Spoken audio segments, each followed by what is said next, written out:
Good morning, Liberty. It is Friday morning, December the 28th, 2018. My name is Michael Boldin. Thank you so much for joining me. We are streaming live through our channel on YouTube for the 10th Amendment Center at youtube.com/10th Amendment Center. After a week hiatus, I hope everyone had a wonderful Christmas and have some nice, safe plans for the New Year holiday coming this next week. I'm going to be staying in. It's amateur night. All the crazies are out, so I generally don't do anything. My partner Sarah and I generally just kind of relax at home, watch the ball drop, and chill out. So I'm not sure what you have planned, but I hope you have something nice that makes you happy coming up for New Year's.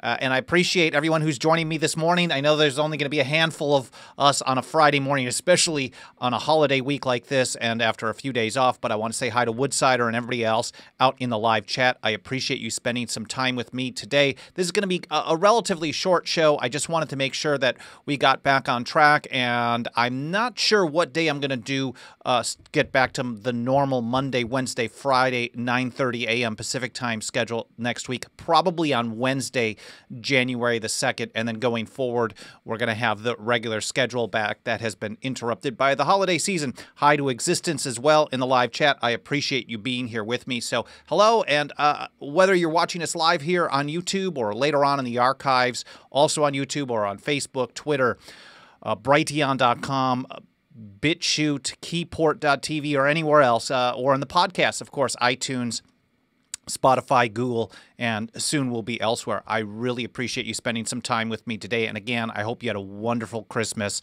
this week. Today, we want to talk about the hemp bill, the farm bill that was signed by President Trump just before Christmas. A lot of people are cheering its passage because it legalized hemp. Which is a positive step forward for the federal government. They should be getting out of the way. What I find interesting is that some people have ignored the fact that this was the federal government basically telling 17 states that they could do what they've already been doing. But this is how it plays out. And if you've heard me talk about the Right to Try Act that President Trump signed into law, also somewhat positive as well. The federal government telling the FDA that you can't let people die at least in some situations, when there's experimental treatments available. The FDA would prevent, or has been for many years, preventing, it still does, but preventing people from trying experimental treatments that they may have 6 months to live, and the experimental treatment approval process is going to take 10 years. So they just die. Now, they still do that to a lesser extent, which is good because less people will die because of that federal policy. But that only happened after 33 states, I believe, did it first. So the process is very simple. Human action gets things done. States backing those people up makes it more powerful.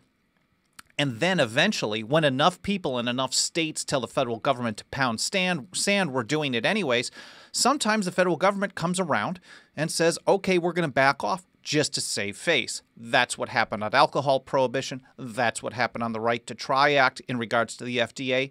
That's what's probably going to happen on marijuana prohibition. We're seeing it happen on hemp prohibition. But some people have it really confused on what's going on. I've seen all over the place people saying that CBD is now legal everywhere. Hemp and CBD are, they're similar products. Let's first break it down. You have the cannabis plant, which is called a number of different things. You have cannabis marijuana, which is kind of a colloquial term, but that's the one that people smoke or eat to get high. It has THC in it, which is a form of a CBD. Then you have the hemp plant, which is the one without the THC in it. It's used for industrial use. It's used for clothing, for rope. We know the famous U.S. Navy propaganda film, Hemp for Victory. We're going to get hemp rope to help the Navy win in World War II. Use it in food. There's hemp oils, hemp seeds. I have hemp seeds that I eat. I feed my pet parrots every single day. It's very healthy, high in omega-3s. You get hemp granola, all kinds of stuff from hemp for food, clothing, materials, etc. Some people make hemp oil. I've seen things like hempcrete to replace concrete, a lightweight but stronger version of concrete for building homes and buildings. And then you have CBD, which comes from both plants. You can get CBD. It's an extract from the flowers, generally, of each of those plants. They're cousins, kingdom, phylum, class, order, family, genus. They're from the same genus. I remember my high school science class. The same genus, but different species, hemp and marijuana. And you can get the CBD from the flowers of both. The one that you get from the marijuana plant has high THC, so there's a high ratio of THC to CBD, and you're going to get high from that. On the hemp side of the thing, if you get it from the flower of the hemp plant, which most CBD products, you find this all over the place, these CBD products, most CBD products come from the hemp plant and have almost no, they would say 0 THC, but there's a trace amount because the CBD itself does not activate in the bodily system, in your system, without a trace amount of THC. I'm sure there's some synthetic that the FDA has approved that works otherwise, but then again, it's an isolate or a synthetic or a copy or a clone and not the real plant. So that's the kind of the breakdown first. So the farm bill that President Trump signed legalized hemp farming, but specifically did not include CBD. I've seen a lot of people talk about, even the Attorney General in Georgia, I believe it was, Georgia or Alabama, maybe. And if EHP Training is tuning in, maybe he's noticed down in Alabama, he works with Bama Carey as well, something going on regarding the Attorney General in Alabama or Georgia. I'm not sure which one, but the Attorney General came out and said, oh, now that CBD has been legalized under the Farm Bill, then we're going to treat it the same way here in the state. But that's incorrect. And apologies if you're hearing what I'm hearing in the background. I mentioned last week that there's a little bit of construction below my home office and studio, my apartment here in downtown LA. They're constructing a new restaurant, which could be cool for me. I'm not sure. But if you hear a little bit of drilling, hopefully it won't be too bad this morning. But before getting into all those details on the hemp CBD thing, I just want to point out that the Farm Bill is an unconstitutional monstrosity. There may be the one positive part in it, where the federal government is no longer going to use resources to ban industrial hemp, as it has been doing for decades, since the 1940s. And now, in essence, it's not really banned. The DEA has said all along it's not illegal. You just have to get an approval from the DEA to import seeds or to get seeds and to grow it. And one of our team members, Amanda Bowers, who I love, she has not been volunteering with us for a couple of years, but she worked with us for quite a while and is still very much good friends with me and Mike Meharry and the whole team and supportive of the TAC. But she had called a DEA office where she was living at the time in the Northwest, up in Washington State, and she asked them, and she said, "Oh, okay, well, if it's not illegal, right?" And she kept saying, they kept telling her it's not illegal. She's like, "But no one can grow it. You guys will come down on people." And they told her, "Well, you know, you have to have a permit from us to have the seeds." And she said, "Oh, okay, well, how do I get one of these permits?" And they walked her through this process. And then she was smart, and she said, "How many times have you guys issued a permit? Or how often do you guys issue these permits? Do you have records on that?" And the person that she was talking to didn't even need to do like a FOIA request or anything like that. She said, "Well, we've issued one to someone in Hawaii, one person since 1970 something, 72 maybe." So basically the DEA claims it hasn't been illegal, but you had to get a permit to grow it, and they've only issued one permit in almost 50 years. So in essence, the DEA has banned the product. So it is positive that the president signed a bill that no longer treats hemp, industrial hemp, a very profitable, important crop, as a controlled substance on par of heroin. It was a Schedule I controlled substance. Now, mind you, you can have products, and you have been able to have products with hemp in it for a long time. So I could buy hemp seeds from Canada. I have Manitoba Harvest hemp seeds sitting in my refrigerator, or hemp oil, or hemp clothing. You can get all this stuff, hemp soaps and shampoos, all kinds of stuff. But you just can't grow it in the U.S. So, of course, that's the way they treat farmers at a time when farming is very difficult, is that you import the product. So the U.S. has been, for many years, the world's #1 importer of raw industrial hemp for production in other products. And the top 2 exporters in the world are China and Canada. So it's a really skewed situation. So again, positive that the federal government, the DEA, will no longer treat industrial hemp as a controlled substance. A quick pop over to the chat. Hi to the Chicken Man. Buenos dias, Libertad. I'm not saying that properly, but good morning, Liberty to you as well. And to hi to Logan Boydell as well. I appreciate you guys being here with me today. So this article from Chris Edwards over at Cato Institute gives a quick overview of what I think is good coverage of what the Farm Bill is. And it's called Farm Bill Socialism in the Senate. Well, it ended up passing both houses and it was signed by the president as well. And it is pure socialism. And he puts it this way. It's not hyperbole to call the Farm Bill socialism. It will spend $867 billion over the next decade, thus pushing up government debt and taxes. It includes large-scale wealth distribution in the form of food stamps. And I think a majority of the bill, it's called the Farm Bill, but a majority of the bill was about food stamps. So how that's become a process, I really don't know. Maybe someone understands that better than I do, but it's really more about food stamp. They should call it the food stamp bill, but maybe they want to call it the Farm Bill so people are thinking about, oh, the farmers need our help and they got to get the right regulations in so the farmers can survive with that competition from Canada and China, for example. So it's all propaganda. But $867 billion. And Chris points out that at its core, it is central planning, which is obvious when you consider that the bill is 807 pages of legalese laying out excruciating details on crop prices, acres, yields, and other micromanagement. Furthermore, the bill lines the pockets of wealthy elites, landowners, which is a central feature of socialism in practice around the world.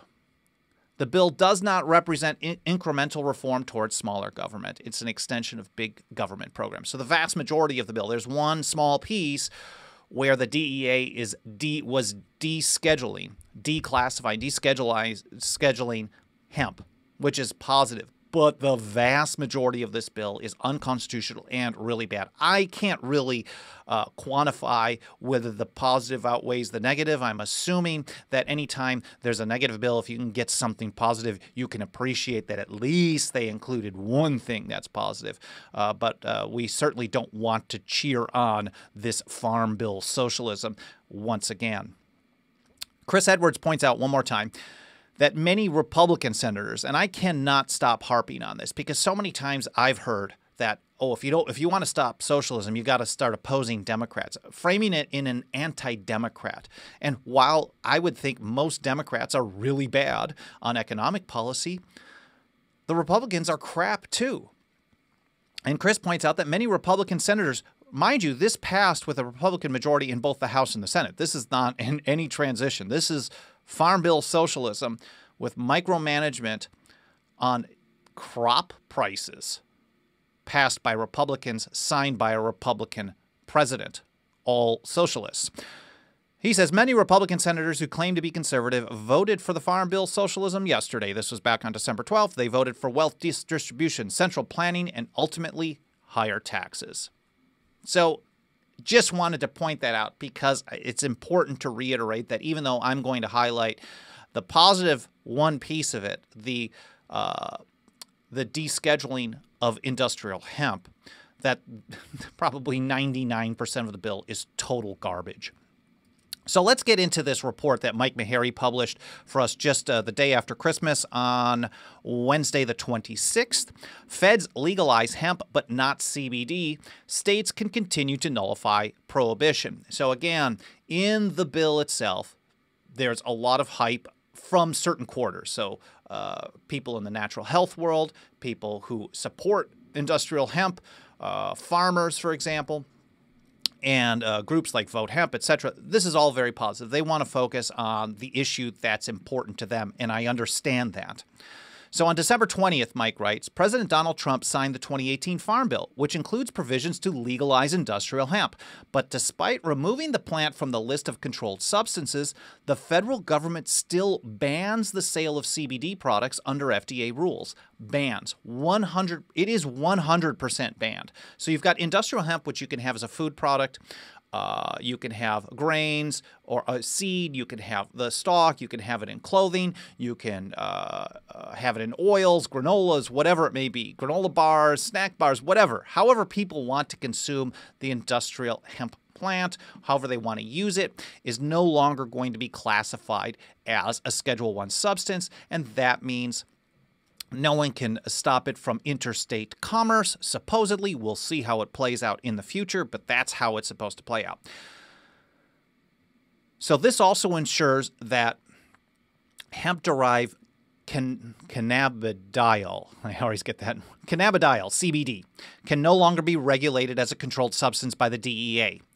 Nevertheless, Mike writes, this does not address the authority of the FDA that claims to regulate CBD as a drug. So it's no longer a Schedule I substance under the purview of the Drug Enforcement Agency.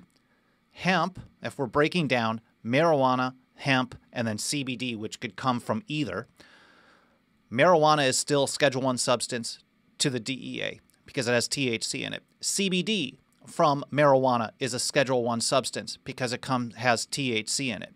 Hemp in all of its forms, fiber, food, whatever, CBD is no longer a Schedule I substance, but the CBD extract, the oils that come from the flower, are considered an experimental drug by the FDA. So it may be a little bit confusing. But according to the Hemp Roundtable, on hemp itself, the plant, they say this should give comfort to federally regulated institutions like banks, merchant services, credit card companies, e-commerce sites, and advertising platforms to conduct commerce with the hemp and hemp product industry. Of course, we have to exclude CBD. The change in federal law, Mike writes, will now enable hemp farmers to access crop insurance and participate in USDA programs. Before, they were growing this stuff, and there's thousands of acres of hemp that are growing all over the place. I think it was like 3,000 acres in Colorado alone of industrial hemp, non-THC, or trace amounts of THC, really, growing in Colorado, but they couldn't get farm insurance. So there was a huge risk in this, and I think that probably would drive up the prices. Mike continues, he says, while the DEA will no longer have the authority to regulate hemp as a controlled substance, the provisions of the Farm Bill have no bearing on FDA rules and regulations regarding CBD. In fact, a section in the Farm Bill, tricky jerks, makes this explicit. No, the jerk part was not in Mike Maharry's article. It says specifically, this is in the Farm Bill that was signed by the president. Section 297D, paragraph C1, quote, regulations and guidelines effect on other law states, quote, nothing in this subtitle shall affect or modify the Federal Food, Drug, and Cosmetic Act. That's the law that empowers the FDA to control all kinds of stuff. Something that's in cosmetics, shampoos, creams, lotions, whatever, plus the food. So if something from CBD, from the hemp plant, is used in a food or cosmetic, then the FDA has say whether or not that it can be approved. So practically speaking, Mike writes, passage of the Farm Bill does not mean that CBD will now be federally legal in all 50 states, as some, in fact, most hemp supporters are making this claim.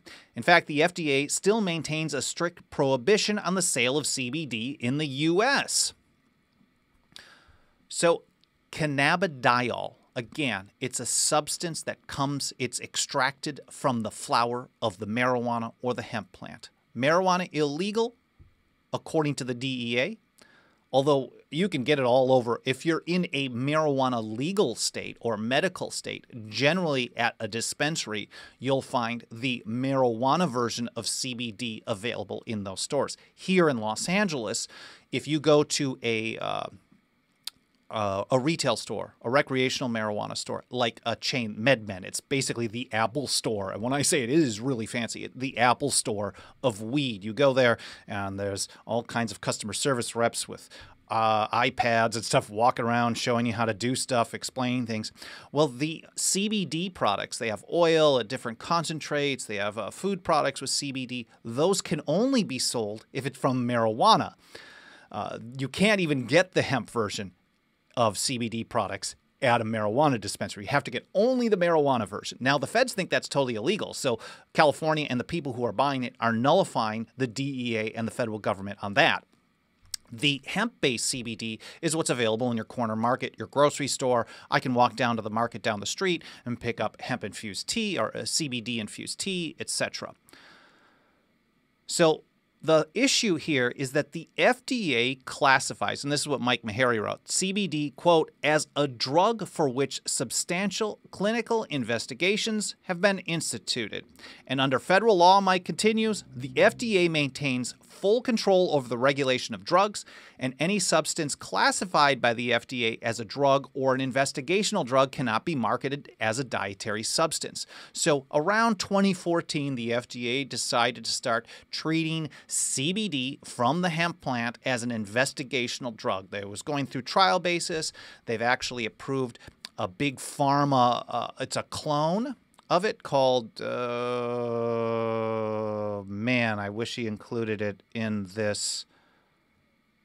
I wish Mike included it in this article. It probably is. They did actually approve over the summer a clone, an isolate version of it, not from the plant. So, but because of that, they're treating it as an investigational drug with limited approval, that all these products that we find all over the place with CBD in it are illegal. The FDA says it's illegal and you can't have it, but they're the enforcement agency now. It's no longer the DEA. So now it's going to have to be the FDA, and the FDA has done a pretty poor job of this. Mike pointed out this as well. He said the FDA has considered CBD a drug under its purview since the 2014 Farm Bill passed, allowing the production of hemp in state pilot programs for research purposes. The 2018 Farm Bill, he writes, does not address FDA regulation, and to date, the agency hasn't changed its position on CBD. That means the retail sale of CBD products, whether it's an oil, a cream, a food product, a tea, whatever. It's all illegal according to the FDA, 100%. But the positive thing is that it is. And here's the good news. It's available all over the place. And Mike covered this in his article as well. And he says, despite past and ongoing federal prohibition, CBD is everywhere. We've got an article link there. CBD is everywhere. And I'm pulling this up for people who are watching the video.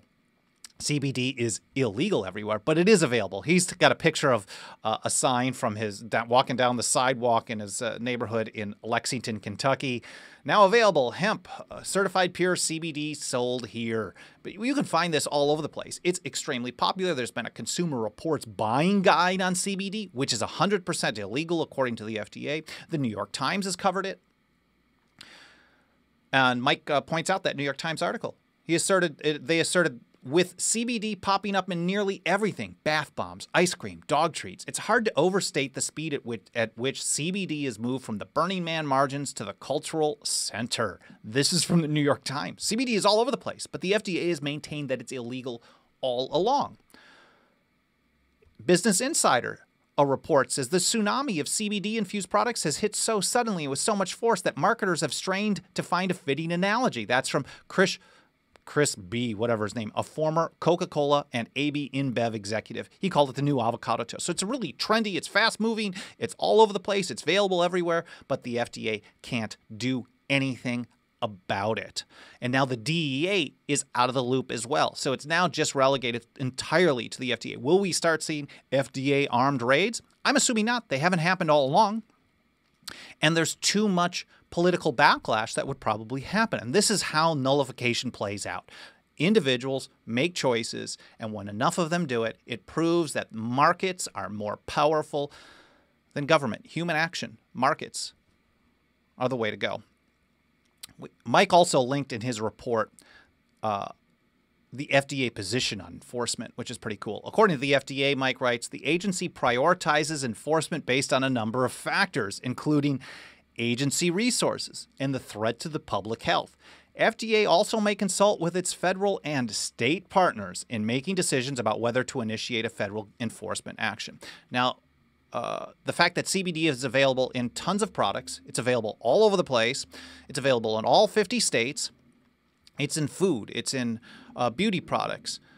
I haven't seen it on Amazon yet because they're basically a federal agency at this point, but you can find it all over the place. It's not in Whole Foods, but I find it in all their competitors. So there's not much that the FDA can do about this. And Mike makes that point. He says, even with both the FDA and DEA theoretically enforcing federal laws and regulations banning CBD, state and local, and I would add individual human action have already nullified federal prohibition in practice and effect. There's no reason to think that won't continue as long as states maintain the same stance on CBD as they did under the 2014 Farm Bill. Simply put, the federal government lacks the personnel and resources to crack down on CBD, even if the FDA wants to. So back over to the chat. I hope you guys are finding this interesting. Justin Bayola, I appreciate your comment. Live your principles. Ignore unconstitutional laws. Sorry I'm late. Glad you're here. Hi to Pop Basketball, Larry Clark as well. I think this is an extremely interesting subject. When it first started coming up a couple of years ago, and I started seeing some states passing laws on CBD, I thought, I didn't really understand the issue, and I probably am still missing out on quite a bit. I'm learning more and more as I listen to my friend Robert Scott Bell, who does a Monday to Sunday to Friday show on YouTube and on GCN Radio Network. It's a natural health show, so there's a lot of stuff that I know a lot of people think are fringe, but Robert is a very strong liberty lover, a good friend of mine personally and of the 10th Amendment Center. So you'll often hear, and what's interesting is he's a homeopathic practitioner, so he's not a fan of any type of government-run health care. He's like, this is like Obamacare. You think this is like, why would you want more of government-approved health care? It's causing so many deaths. He calls the FDA the Fear and Death Administration. It scares people out of trying things. But I'm learning more and more about CBD just by listening to my friend on his radio and YouTube show on a regular basis. And when I first started hearing about it, though, I was like, oh, man, okay, so maybe it was Indiana or Georgia. I think it was Georgia that was considering a bill to legalize medical marijuana. And I like it when states pass laws that defy unconstitutional federal prohibition, whether it's on prohibition on guns or prohibition on privacy or prohibition on a plant. So we're following this here at 10th Amendment Center a few years ago. And then I saw that it went through committee and that they modified out the medical marijuana and just reduced it to marijuana oils, so CBD oils. And my thought was like, oh, this is just a bunch of legislators trying to get out of actually having to nullify something. They're being wimps. And they probably were. But I think most people didn't realize all these different layers, that the DEA still considered CBD a Schedule I substance. And if the DEA didn't, and then the FDA still considered an experimental drug that you couldn't include in food. And here in California, the state itself specifically issued a statement from the State Department of Health or whatever it's called. They said over the summer that CBD products in food is illegal even according to the state, because the state is required by statute to incorporate FDA rules and regulations on food products, and the FDA says CBD is illegal. But yet again, I can walk down to my local coffee shop and buy a coffee infused with CBD. I can go to the grocery store. I can go wherever and find this stuff. There's even a little clothing and knickknack store that sells CBD-infused teas in a little cooler in the store. So it's all over the place. And I like what Justin has to say. This is basically people making their choices. It's human action and the market being stronger than government. So I hope you found this interesting. I hope you found it insightful. I'm learning as I go on this, but it's an extremely interesting issue because, we're seeing basically all 50 states nullifying the FDA on this ban. I'd like to see this put into practice on other things. I just saw a bill that was introduced by a guy named Ron Hicks, a representative in Missouri, for banning, I believe, suppressors on firearms if you have a